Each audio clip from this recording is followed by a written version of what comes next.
Right, guys. This is another commentary. Before I get started on talking about random stuff again, I just want to quickly state some things. First of all, I'm gonna be trying to do level request streams every other day now. It's not a guarantee at all because I can't obviously reliably do it every other day. And then secondly, about an hour or so after this, I want to try to stream Minecraft. I have family over today, so I really don't know. Anyways, what we're doing in this is we're gonna get some obsidian to build another portal. We work on our storage a bit. We'll be going to Nether on stream, so I didn't enter in the video. I only lit the portal. Anyways, you guys don't care about that. You you care about rambling, or maybe you do. I don't know.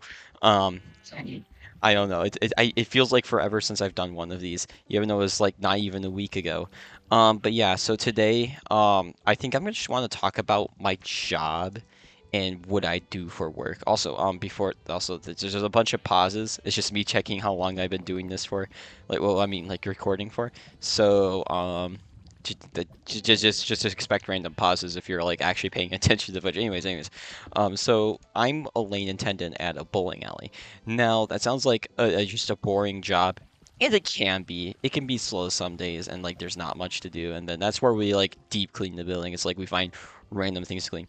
But like when there's a league or like there's a big event, yeah, screw that block. Yeah, I was trying to crouch up and down my new thing. Anyways, but yeah, whenever there's like a big event or like a league, that's where I find this job really fun because there's just so many cool people and you get to meet these awesome people. Like, dude, there's these events every Friday during the summer called King of the Hill, and I get to like meet pro bowlers like Kevin McCune, Benji Martinez, there's Chris Hill. I don't think he's been on TV before, but like Chris Hill's there too.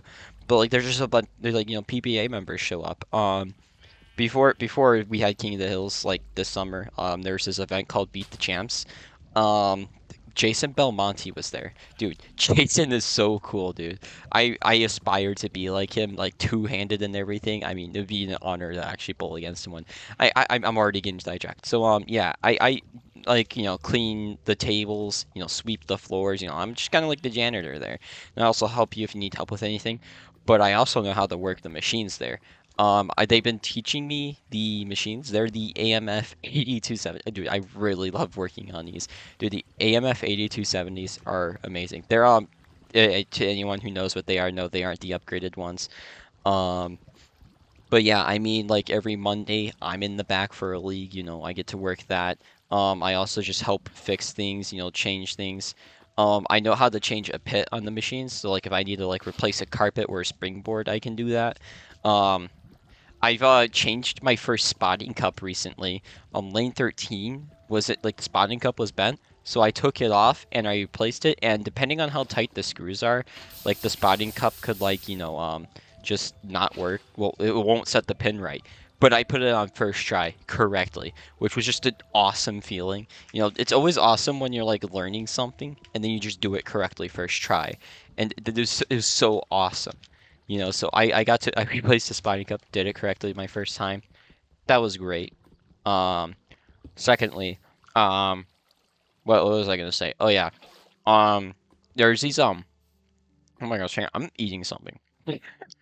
I got these like Starburst, like little mini Starburst. They're so good, dude. But they're so unhealthy too.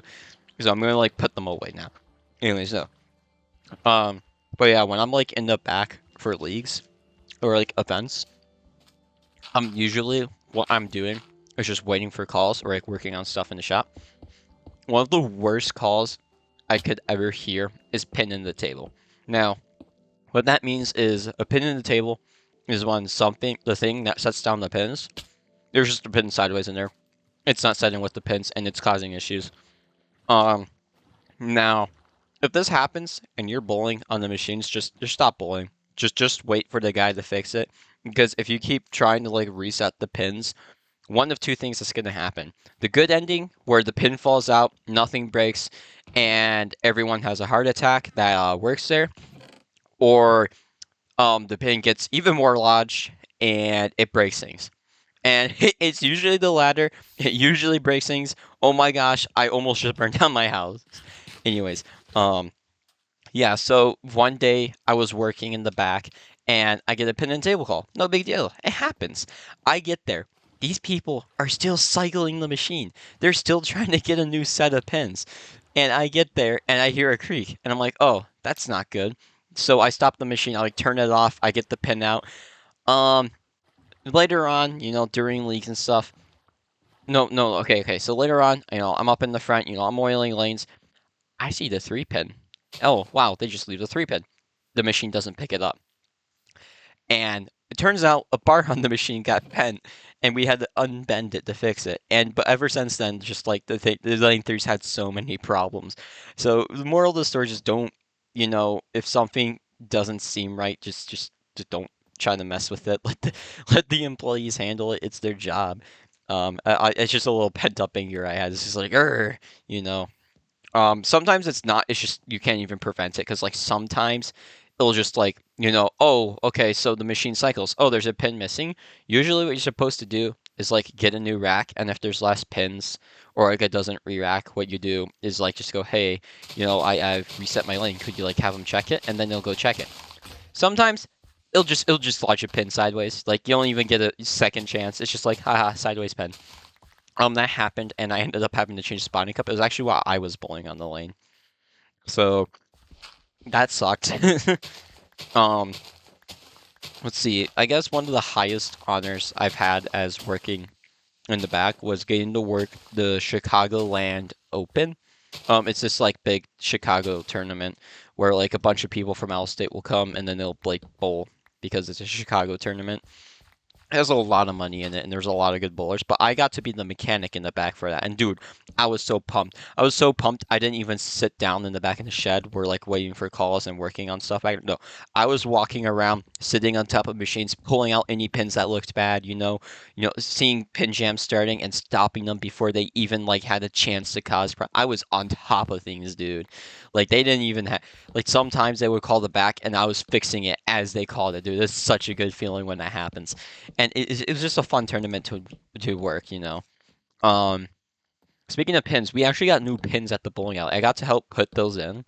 Dude, the new pins sound so amazing. Um, the only problem is that they're louder because they're brand new, so they're not as dead. And these new pins are so loud. Like I'm not excited to work tomorrow because I'm gonna be in the back and it's gonna be like even with ear protection, I honestly think I'll like lose a day of hearing from that. I don't know. I don't know what I'm saying. But yeah, anyways, since I've been talking about bowling, I might as well talk about how I bowl and what I use. So I get these questions a lot, like what balls do you use, blah blah. So I'm gonna answer this now. So my arsenal is current. So my main two go-to balls are the Phase 3 and the Phase 2. Dude, the Phase 2, if you're getting into bowling, dude, get that. Like, a good question everyone always asks is like, what ball should I get? Get the Phase 2. Like, if you're not getting a spare ball, get the Phase 2. It's such a good universal ball to start with.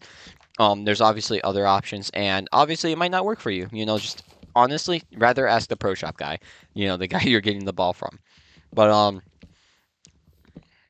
hang on, what else? What else? So I use the Phase 2, Phase 3. Um, and then I have a purple hammer urethane ball. I have a IQ Emerald Tour. It's a pearl, and then I have another Phase 3 drilled for one-handed. So I bowl two and one-handed. Um, Usually I'm bowling two-handed, but some days I just feel better one-handed. I can't really bowl one-handed that well right now, though, just because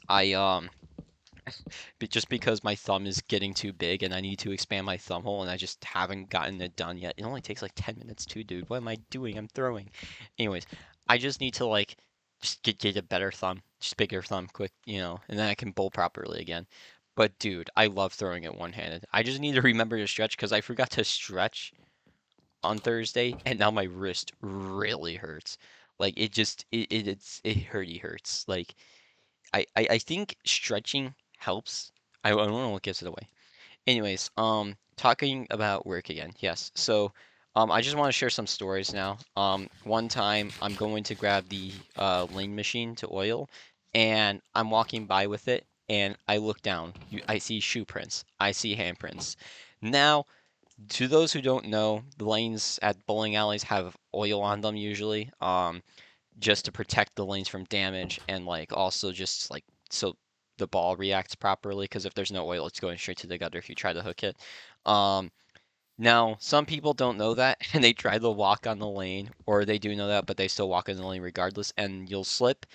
And yeah, you just put the two and two together when you see shoe prints and handprints. Like, I saw that and I just immediately know. And I like see that every day. Like, you just see handprints, shoe prints. It's like, why do people walk out onto the lanes? Like, it looks shiny for a reason, right? It's shiny for a reason. It's whatever though. It's whatever. Um, was I gonna say? Um, I do have another story. On my first run, the 300, this happened during league. It was my 6th week specifically. I remember because I just made a short out of it. Anyways, during my 6th week of the league, during the second game, I got 2 strikes, and my second one was a Brooklyn. I'm like, hey guys, I'm gonna throw 300 now, and then I get the third. I'm like, oh cool, I got a 3-bagger, and then I get the fourth, and then I get the fifth. And I get the sixth. I'm like, dude, what's going on? I was actually starting to like, kind of like, get in the groove. I was like, okay, this is new, new territory. Because before that, the most I've gotten in a row, I think, was like 4 in a row during league, and that was like towards the end of a game. It wasn't like starting out with the front six. And to add on a little more pressure, the person I was bowling against was Greg. His name's Greg, and he's really good. And when I mean really good, he's in top 3 averages in our league. Like he's like the second highest average at the time, I think. Um, so a little scary. Um, but since I had such a high handicap and he didn't have a handicap at all I needed was to bowl a 260 to just completely shut him out. And so yeah, I was like kind of in the groove, and then I get the 7th strike. And then I get the 8th, and at that point, I'm really feeling. I'm like starting to like yell. I'm starting to celebrate like yes, because I got the front 8, dude. Then I get the 9th. I have the first 9 strikes of 12, and dude, I was so hyped at this point. Like I actually felt the adrenaline. My heart was racing, dude. I called my dad to tell him like, hey, dude, I have the front 9 right now. You need to watch this, because I was streaming it. And then I go up into the 10th frame, and I throw my first ball dead nuts on strike, dude. Like beautiful. And then the 11th ball. You couldn't see it because Greg was standing in the way of my camera, but I throw it and it looked the exact same as my other ball and it 10 pinned. Dude, that I was defeated. But hey, I mean, I picked up the 10 pin for a 289. I mean, dude, like I was more happy about the 10 pin than like the 11 strikes in a row I just got, dude. The 10 pin was insane. Anyway, dude, like I was bowling good that night either.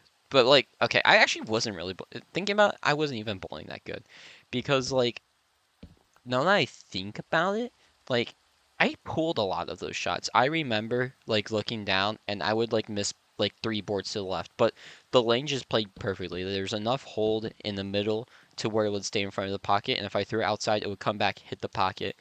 I only pulled it so bad to like one point to like where it went Brooklyn. Um, but yeah, I mean, I just bowled really good. I was really happy with that. I don't know how long I've been rambling now. I don't know how much time is left on this. You guys, post editing me. I'm sorry. I was not keeping track of time, and it ended. So just thank you guys for watching, and I will see you guys in the next commentary or video, whatever I do. Peace.